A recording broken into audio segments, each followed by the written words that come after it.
Everybody, welcome to your first chemistry vodcast. Please have out your notes outline for the classification of matter, chapter 3. We're going to be talking about matter, its properties, and what is matter and what isn't matter. If something has mass and volume, it's called matter. If it's not matter, then it's got to be energy. That constitutes everything that is known of in the universe. Energy is visible light, UV light, X-rays, all of that electromagnetic spectrum.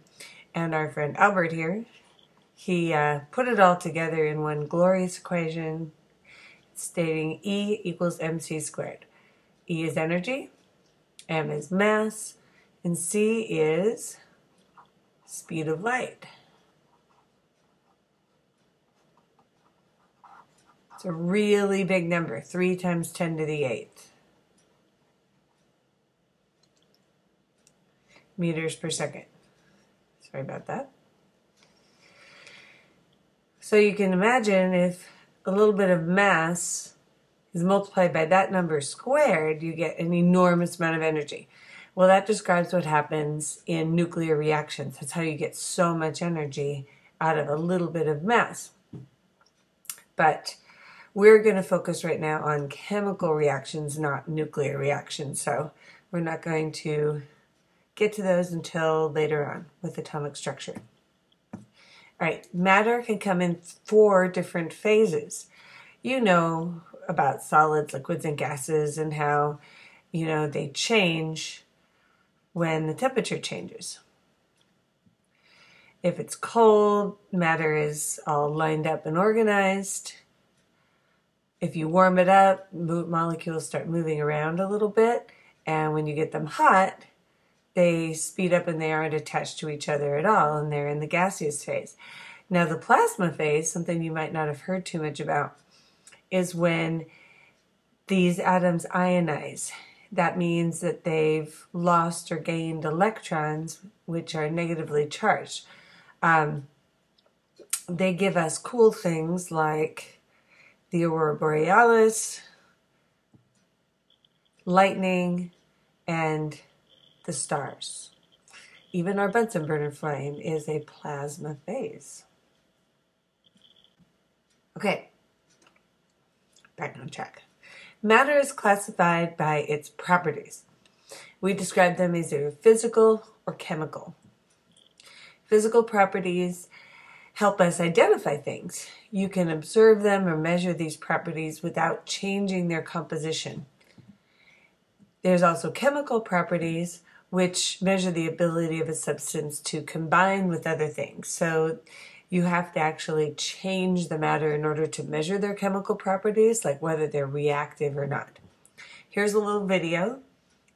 Please write down some examples of physical and chemical properties from the video. Melting point,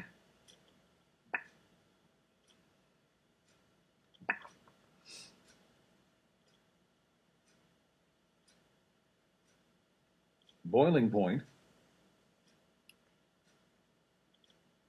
color, density,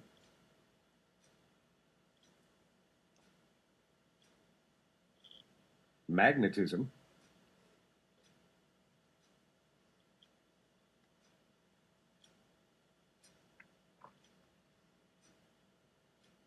crystalline shape, malleability,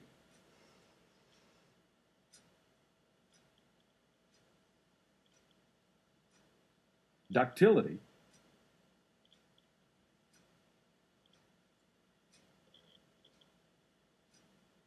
luster,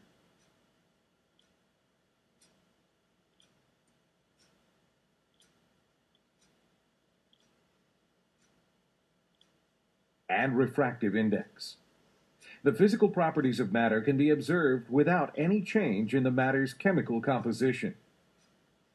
Chemical properties, on the other hand, can be observed only when matter undergoes a chemical change. Here are some examples of chemical properties. Hydrogen peroxide decomposes easily into oxygen gas and water. Iron reacts with oxygen to form iron oxide.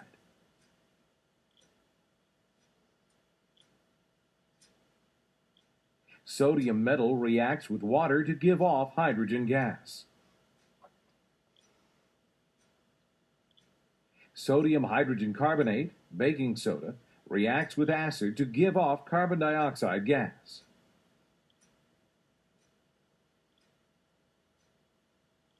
Lead nitrate reacts with potassium iodide to form a yellow precipitate of lead iodide.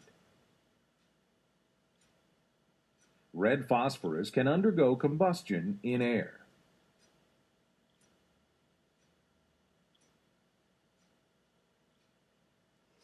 All right, if there's any terms in that video that you didn't understand, make sure you jot down those words and the questions and look them up and or ask about them in class.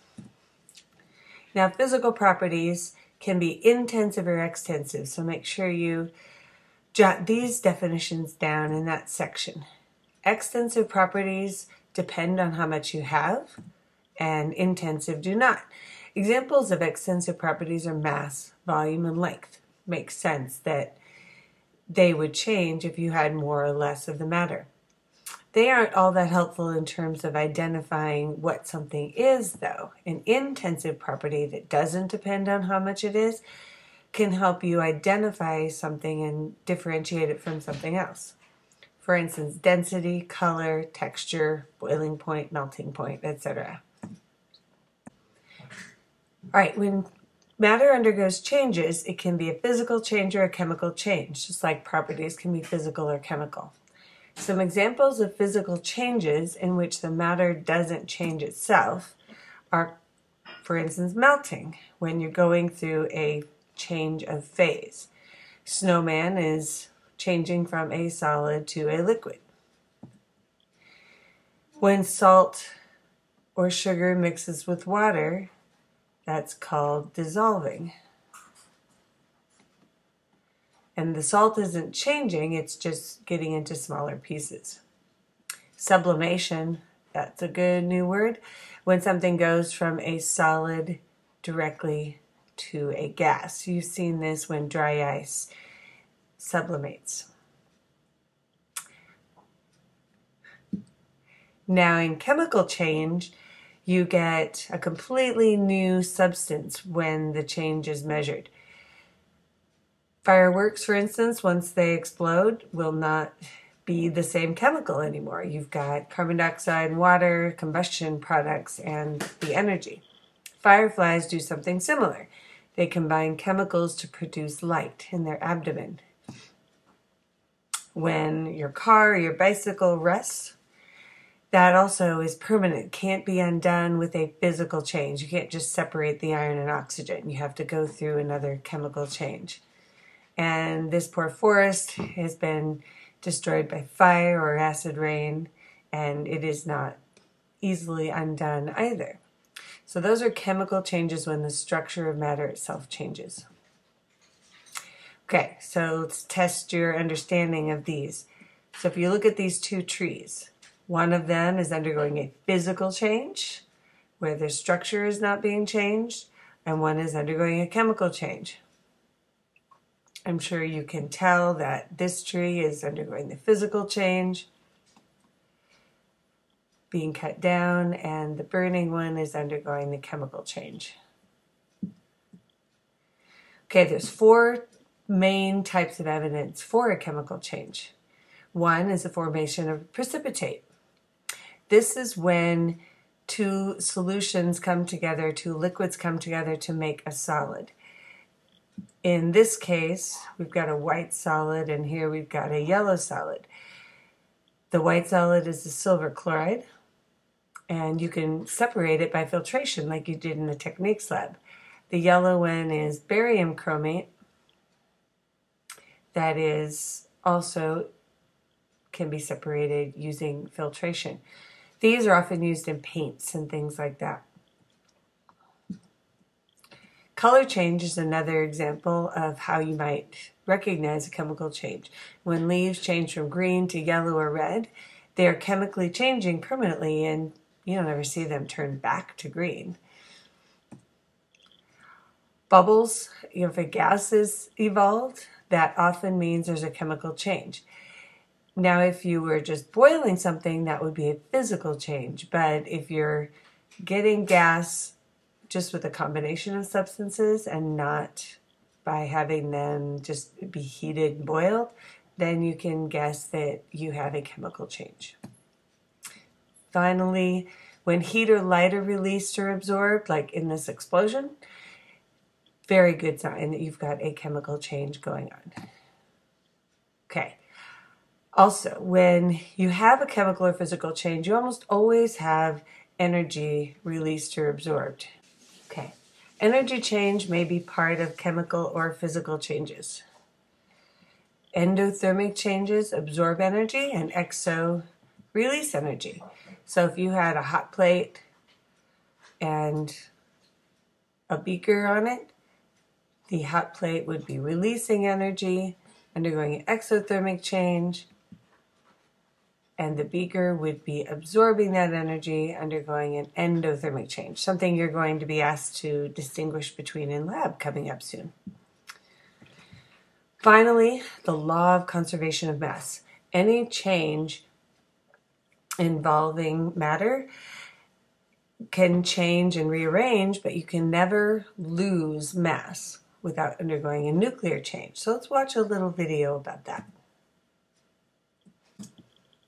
The law of conservation of mass states that in a chemical change, matter is neither created nor destroyed. It is only rearranged. For example, let's place 5 zinc and 5 sulfur atoms onto the two sides of a pan balance. The two sides balance because the contents of each pan are identical. Consider the reaction of zinc with sulfur atoms on one side of the balance to form zinc sulfide. 5 zinc atoms will react with 5 sulfur atoms with a tremendous release of energy to form 5 zinc sulfide molecules. The two sides still exactly balance. The total number of zinc and sulfur atoms on each side are still identical, demonstrating the law of conservation of mass. All right, folks, that's it for today. Please finish up your notes outline that you've filled out up to this point and open the form in the homework assignment list and write a summary of what you've learned and what you might be a little confused about on this PowerPoint. We'll talk about that next class. Have a great night. Bye.